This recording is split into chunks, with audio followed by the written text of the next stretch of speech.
Hi friends, అందరికీ నమస్కారం.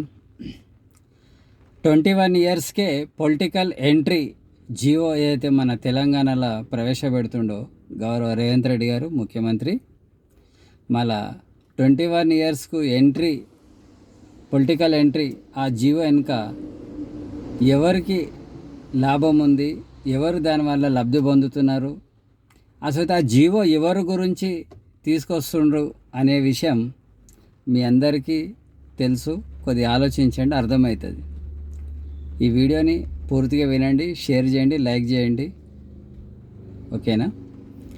అయితే 21 ఇయర్స్కు జీవో తేవడం బాగానే ఉంది. ఎమ్మెల్యే కావచ్చు, ఎంపీ కావచ్చు, ముఖ్యమంత్రి కావచ్చు, ఎమ్మెల్సీ కావచ్చు, ఎవ్రీథింగ్ పొలిటికల్గా ఉన్న అన్ని పదవులు, వార్డు మెంబర్ నుంచి మొదలెడితే పార్లమెంట్ మెంబర్ వరకు అన్ని పదవులు అనుభవించవచ్చు. కానీ 21 ఇయర్స్కే ఎవరెవరు, ఆడపిల్లలు కావచ్చు, మగపిల్లలు కావచ్చు, ఏ స్టేట్లో అయినా 21 ఇయర్స్కు ఎన్ని కుటుంబ బాధ్యతలు సక్రమంగా నెరవేరుస్తున్నారు? కన్న తల్లిదండ్రుల విషయంలో, తోబుట్టుల విషయంలో, మరియు ఎన్ని మంచి కార్యాలు, ఎన్ని చెడ్డ కార్యాలు, అనేక సాంప్రదాయాలు, ఇవన్నిటినీ ధర్మబద్ధంగా ఎట్లా నిర్వహిస్తున్నారు అనేది మళ్ళా ప్రభుత్వం కూడా ఆలోచన చేయాలి.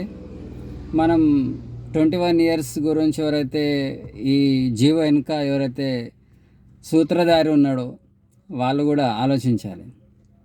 ఎందుకంటే 21 ఇయర్స్ ఉన్న ఒక అబ్బాయికి ఒక రాయల్ ఎన్ఫీల్డ్ ఇచ్చి 50 ఏళ్ళ వయసు ఉన్నాయని కూర్చోబెట్టుకొని, ఎవరు వద్దు వాళ్ళ తండ్రిని కూర్చోబెట్టుకొని ఒక లాంగ్ డ్రైవ్ వెళ్ళమనండి. ఎంత బాధ్యతగా నడిపిస్తాడో, ఎంత బాధ్యతగా ఇంటికి తీసుకొస్తాడో అనేది వాళ్ళ తండ్రికి తెలిసిపోతుంది. ఎందుకంటే మనం ఫస్ట్ మన ఇంటి పట్ల బాధ్యత ఉండాలి, మన కుటుంబం పట్ల బాధ్యతగా ఉండాలి, మన చుట్టూ ఉన్న వాళ్ళ పట్ల బాధ్యతగా ఉండాలి. అప్పుడైతేనే కానీ మనం సమాజంలో బాధ్యతగా ఉండగలుగుతాం. ఎటువంటి బాధ్యతలు నిర్వహిస్తే మనం పబ్లిక్లో బాధ్యతగా ఉంటాము, పబ్లిక్ జవాబుదారీగా ఉంటాము, సమాజాన్ని, దేశాన్ని ఏ విధంగా బాధ్యతగా ముందుకు తీసుకుపోతాం, అసలు ఈ బాధ్యత అంటే ఏంది అనేది కూడా తెలుసుకోవాలి.